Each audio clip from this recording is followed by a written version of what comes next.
नमस्कार दोस्तों, SSN IAS MPPSC classes Bhopal में आपका स्वागत है। आज का हमारा टॉपिक है parts of the Indian constitution, भारतीय संविधान के भाग। ये एक बहुत ही महत्वपूर्ण पार्ट है भारतीय संविधान का, जिसके अंतर्गत हम संविधान के टोटल 22 पार्ट्स को पढ़ेंगे और इससे संबंधित जो भी क्वेश्चंस हैं उनको हम कंप्लीट करेंगे। प्रीलिम्स और मेंस में किस तरीके से हम इसका उपयोग कर सकते हैं ये हम इस दौरान सीखेंगे। तो हम स्टार्ट करते हैं। भाग 1 part 1 union and it's territory, संघ तथा उसके राज्य क्षेत्र, ये भाग 1 के अंतर्गत आता है। इसके लिए मैं कुछ आपको एक कहानी सुनाऊंगा जिससे हम इन्हें आसानी से याद रख पाएंगे। बहुत सारे स्टूडेंट्स की डिमांड होती है कि उन्हें पार्ट्स याद नहीं होते हैं, तो इसी क्रम में इस वीडियो को तैयार किया गया है कि आपको पार्ट्स बहुत आसानी से याद हो जाएं तथा आप इनका किस तरीके से अपने मेंस के एग्ज़ाम के दौरान उपयोग करेंगे और ये कहाँ कहाँ आपको सहयोगी होंगे, किस तरीके के क्वेश्चंस इनसे पूछे गए हैं उन पर भी हम चर्चा करेंगे। तो इसके लिए स्टार्ट करने के लिए हम लोग सबसे पहले एक कहानी से स्टार्ट करेंगे। आपको सिर्फ ये मान के चलना है कि भारत एक देश है जैसे, तो सबसे पहली चीज़ एक देश है, देश के अंदर नागरिक होते हैं, उनकी नागरिकता होती है। नागरिक हैं तो उनके कुछ अधिकार होते हैं जिन्हें हम मौलिक अधिकार कहते हैं। जिस राज्य में वो नागरिक रहते हैं उस राज्य के प्रति, उस राज्य के नागरिकों के प्रति कुछ कर्तव्य होते हैं। उन्हें हम राज्य के नीति निर्देशक तत्व के नाम से जानते हैं। अब अगर हम देखें कि राज्य के अगर आपके प्रति कर्तव्य हैं तो कुछ आपके भी कर्तव्य होते हैं जिन्हें हम मौलिक कर्तव्य या फंडामेंटल ड्यूटीज़ के नाम से जानते हैं। अब इन्हें पार्ट्स के साथ कनेक्ट करते हैं। तो पार्ट्स 1 भाग 1 यूनियन एंड इट्स टेरिटरी, संघ एवं उसका राज्य क्षेत्र। तो याद रखने के लिए ये एक देश हो गया, संघ है, उसके राज्य क्षेत्र हैं। और पार्ट 2 देश में नागरिक थे तो उन नागरिकों की नागरिकता होती है यानी कि सिटीजनशिप। तो याद कैसे रखेंगे, नागरिकता दो, क्या दो, सिटीजनशिप दो। फिर भाग 3 आता है पार्ट 3। तो पार्ट 3 को नागरिकों के अधिकार हैं, तो हमने यहाँ पर इनके अधिकारों को मौलिक, आप देख रहे हैं ये 3 ही अक्षर हैं, तो मौलिक याद रख लेंगे। फिर इसके बाद पार्ट 4 देखेंगे तो DPSP, आप देख रहे हैं ये 4 ही लेटर से मिलके बना है DPSP। तो इस तरीके से इसे पार्ट 4 से कनेक्ट कर देंगे। और जब राज्य के आपके प्रति कुछ कर्तव्य हैं तो आपके भी राज्य के प्रति कुछ कर्तव्य होंगे, तो ये पार्ट 4A के अंतर्गत फंडामेंटल ड्यूटीज़, मौलिक कर्तव्य आ जाएंगे। ये हमने 42 अमेंडमेंट के द्वारा जोड़े हैं भारतीय संविधान में तथा ये USSR के संविधान से लिए गए हैं। इसके बाद हम देखते हैं पार्ट 5 भाग 5। इसको बहुत आसानी से आप कनेक्ट कर सकते हैं। यूनियन, आप देख रहे हैं कि यूनियन में 5 ही अल्फ़ाबेट हैं, तो यूनियन यानी कि संघ। और इसी तरीके से हम देखें पार्ट 6, तो 6 में आप देख रहे हैं स्टेट्स, तो स्टेट्स में 6 अल्फ़ाबेट हैं, तो इससे हम देख सकते हैं इसको कि राज्य। तो एक संघ होता है 5 में, तो यूनियन 5 ही लेटर्स हैं इसमें, और स्टेट्स में 6 हैं। तो इस तरीके से इन्हें कनेक्ट कर सकते हैं। अब हम भाग 5 के अंदर अगर देखें तो इसके अंतर्गत, चूँकि ये पार्ट 5 है तो इसके अंदर 5 चैप्टर हैं, 5 चैप्टर यानी कि 5 अध्याय। और भाग 6 पार्ट 6 के अंतर्गत 6 चैप्टर हैं, तो बहुत आसान है ये। पार्ट 5 में 5 चैप्टर और पार्ट 6 में 6 चैप्टर को हम लोग लेते हैं।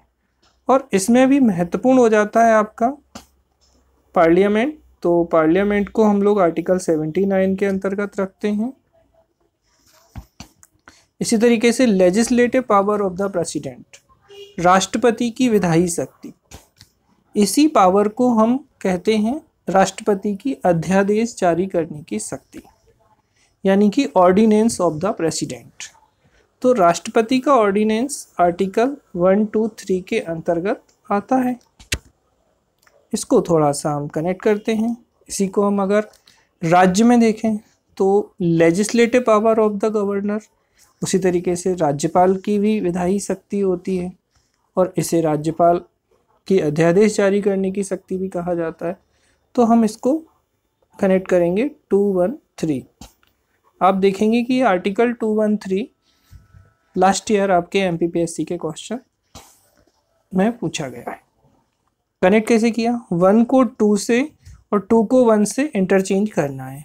तो इस तरीके से हमें ये आर्टिकल याद हो जाएगा। राष्ट्रपति के अध्यादेश की शक्ति, ordinance power of the president, article 1, 2, 3, राज्यपाल की अध्यादेश की शक्ति, आर्टिकल 213। अब इसके बाद अध्यादेश जारी करने के बाद एक सुप्रीम कोर्ट होता है, तो 1, 2, 4 हो गया जब इसके बाद ही। और अगर ये सर्वोच्च न्यायालय या सुप्रीम कोर्ट 1, 2, 4 में है तो हमें सिर्फ इन्हें इंटरचेंज करना है आपस में। तो 214 में आप देखेंगे कि ये हाई कोर्ट हो जाएगा। तो इस तरीके से हम इन्हें आपस में कनेक्ट कर सकते हैं। पार्ट 5 यूनियन और पार्ट 6 स्टेट्स। नेक्स्ट हम देखते हैं पार्ट 7। तो ये जो पार्ट 7 है या भाग 7 है, ये रिपील हो चुका है, ओमिटेड। तो ओमिटेड की स्पेलिंग अगर आप देखें तो भी ये 7 अल्फ़ाबेट से है। एक और शब्द हम इसके लिए इस्तेमाल करते हैं, रिपील। तो अगर हम रिपील की भी स्पेलिंग देखें तो हम इसे रिपील्स से अगर कनेक्ट कर देते हैं तो इस तरीके से ये भी 7, तो निरसित। तो पार्ट 7 जो है, भाग 7 अब संविधान में नहीं है। और एक और कनेक्ट इसके साथ चीज़ जो होती है, 7th कॉन्स्टिट्यूशनल अमेंडमेंट एक्ट, 7वें संविधान संशोधन से इसे समाप्त कर दिया गया। तो 7 हिंदी में, भाग 7 समाप्त, ऐसे भी आप याद रख सकते हैं, 7 समाप्त, या इंग्लिश में रिपील्स या ओमिटेड। नेक्स्ट भाग 8 यूनियन टेरिटरी। यूनियन टेरिटरी यानी कि संघ राज्य क्षेत्र या संघ शासित प्रदेश। तो इसके लिए जो कनेक्टिविटी है वो मैंने अपनी तरफ से बनाई है, TERI TORY, तेरी। तो इस तरीके से इसे याद रख लो। ये 8 अल्फ़ाबेट में आप देख लेंगे तो टेरिटरी है। और दूसरा तरीका है, पार्ट 5 में यूनियन संघ, पार्ट 6 में स्टेट्स राज्य, पार्ट 7 समाप्त, और पार्ट 8 तो संघ हो गया, राज्य हो गया। अब क्या बचते हैं? तो केंद्र राज्य। तो इस तरीके से भी आप याद रख सकते हैं कि 8 में union territory.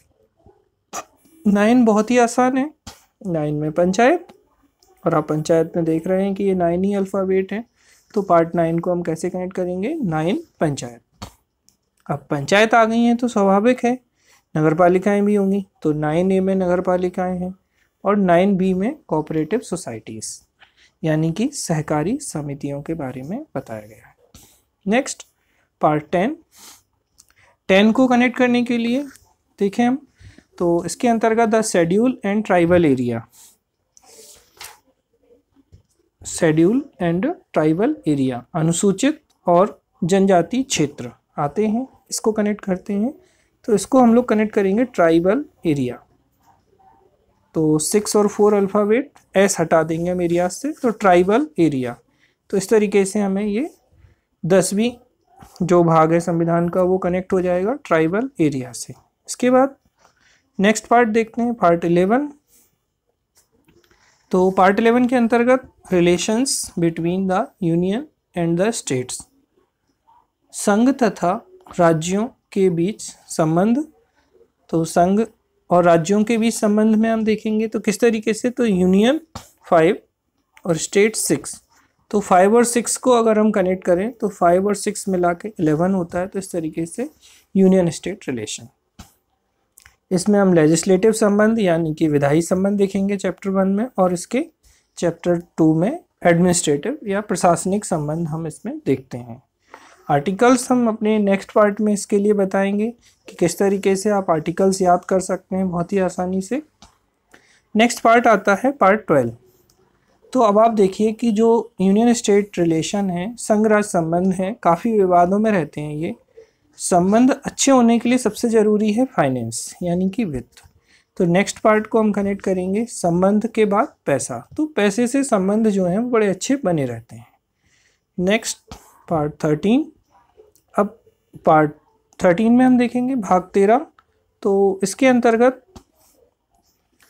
Trade, commerce and intercourse with in the territory of India, Bharat के राज्य क्षेत्र के भीतर व्यापार, वाणिज्य एवं समागम।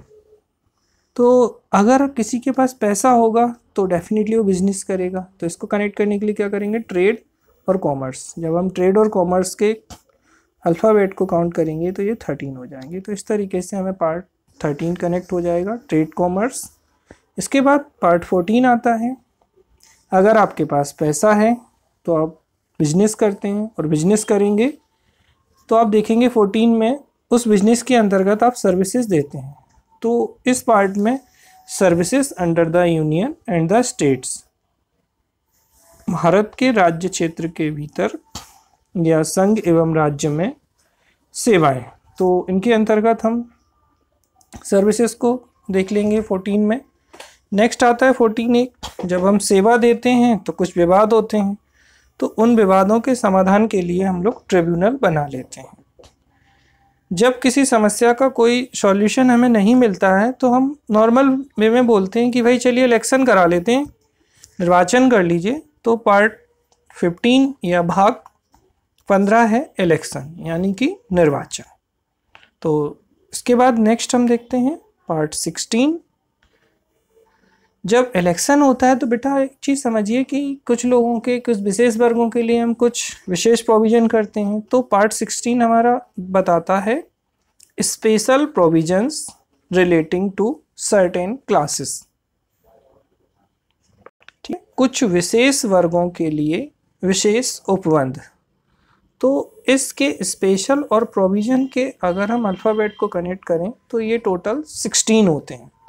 तो इस तरीके से हम 16 पार्ट को कनेक्ट कर सकते हैं। स्पेशल प्रोविज़न ये आर्टिकल 330 से लेके 342 तक आते हैं इसके अंतर्गत, जिन्हें हम अपने नेक्स्ट लेक्चर में देखेंगे। नेक्स्ट पार्ट 17 भाग 17। तो भाग 17 जो है वो है आपका ऑफिशियल लैंग्वेज। तो ऑफिशियल लैंग्वेजेस यानी कि राजभाषाएं, और इसके अल्फ़ाबेट को अगर आप कनेक्ट करेंगे तो ये टोटल आपके 17 होते हैं। तो इस तरीके से आप इसको कनेक्ट कर सकते हैं, राजभाषाएं या ऑफिशियल लैंग्वेज। नेक्स्ट इसके बाद आता है इमरजेंसी प्रोविज़न पार्ट 18, आपातकालीन उपबंध। तो आपातकालीन उपबंध को हम कैसे कनेक्ट करेंगे, इमरजेंसी और प्रोविज़न। तो इनके अल्फ़ाबेट को अगर हम काउंट करते हैं एस हटाने के बाद, तो इमरजेंसी, प्रोविज़न, टोटल 18 ही इसके अल्फ़ाबेट होते हैं। तो इसको हम कनेक्ट कर सकते हैं 18 से। इसके बाद पार्ट 19 मिसलेनियस प्रकीर्ण। तो आपातकाल जब लगता है बेटा तो कई सारे लोगों के पास कुछ स्पेशल पावर्स होते हैं।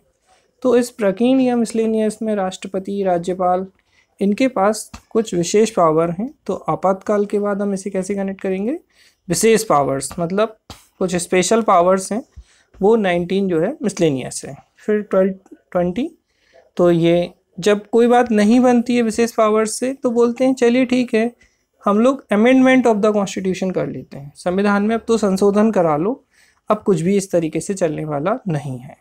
तो 20 को हम याद रखेंगे, संविधान में संशोधन, amendment of the constitution. Next आता है हमारा पार्ट 21। तो पार्ट 21 के अंतर्गत हम देखेंगे temporary transitional and special provision, अस्थायी, संक्रमणकालीन और विशेष उपबंध। तो इसको कैसे कनेक्ट करेंगे? Temporary, transitional. इनके अल्फ़ाबेट को हम काउंट करते हैं तो ये टोटल 21 होते हैं, इसलिए इसे कनेक्ट कर लेंगे टेम्परेरी, ट्रांजिशनल। और उसके बाद लास्ट पार्ट हमारा आता है पार्ट 22 भाग 22। तो इसके अंतर्गत short title, commencement, authoritative text in Hindi and repeals, संक्षिप्त नाम, प्रारंभ, हिंदी में प्राधिकृत पाठ और निरसन। इसको कनेक्ट कर लेते हैं। इसको कनेक्ट करने का सबसे अच्छा तरीका है शॉर्ट टाइटल और कमेंसमेंट। तो ये शॉर्ट टाइटल और कमेंसमेंट को अगर हम टोटल अल्फ़ाबेट काउंट करते हैं तो ये 22 हो जाते हैं। तो इस तरीके से हम इसको कनेक्ट कर सकते हैं। अब हम इसको पहले रिवाइज करते हैं। तो हम पार्ट 1 की बात करें। सबसे पहले पार्ट 1। तो पार्ट 1 के अंतर्गत मैंने आपको बताया था एक देश है, तो उस देश में क्या हो गया?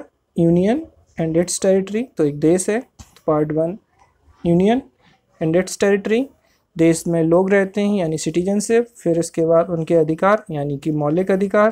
पार्ट 3 डीपीएसपी, 4 से कनेक्ट करेंगे। 4A में ड्यूटीज़,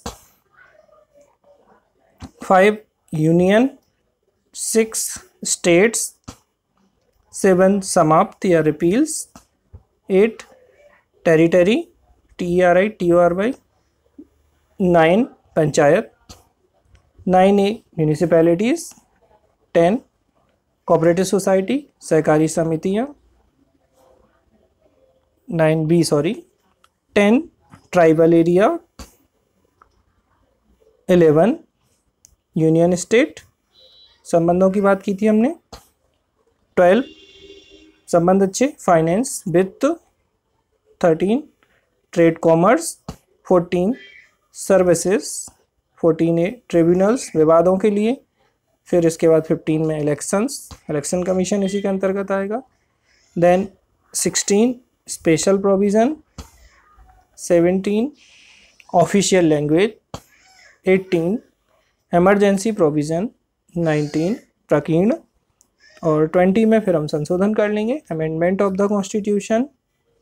देन 21 टेम्परेरी, ट्रांजिशनल, और लास्ट 22 शॉर्ट टाइटल, कमेंसमेंट। तो इस तरीके से हम इन्हें आसानी से एक दूसरे के साथ कनेक्ट कर सकते हैं। नेक्स्ट अगर हम इन पे क्वेश्चंस की बात करें तो इसके अंतर्गत जो क्वेश्चंस पूछे गए हैं उन क्वेश्चंस में हम डिफरेंट पार्ट्स को लिख सकते हैं। जैसे फंडामेंटल राइट पर, मौलिक अधिकार पर क्वेश्चन आता है तो हम उसकी स्टार्टिंग में लिख सकते हैं सिचुएशन। पार्ट 3 अगर डीपीएसपी से क्वेश्चन आता है तो हम बता सकते हैं डीपीएसपी। पार्ट 4 फंडामेंटल ड्यूटीज़ पर कई बार क्वेश्चन आया है, मौलिक कर्तव्य, तो पार्ट 4A। इलेक्शन कमीशन पर आता है तो हम बता सकते हैं कि ये पार्ट 15 में है। इस तरीके से हम संविधान के अलग अलग भागों का प्रयोग अलग अलग क्वेश्चंस में कर सकते हैं, जिससे हमारे मार्क्स भी एक्स्ट्रा होते हैं और हमें इसका काफ़ी फ़ायदा मींस में मिलता है। और प्रीलिम्स के भी अलग अलग एग्जामों में इस पे काफ़ी क्वेश्चन पूछे गए हैं जो कि इसको पढ़ने के बाद आपसे आसानी से बनेंगे। Thank you.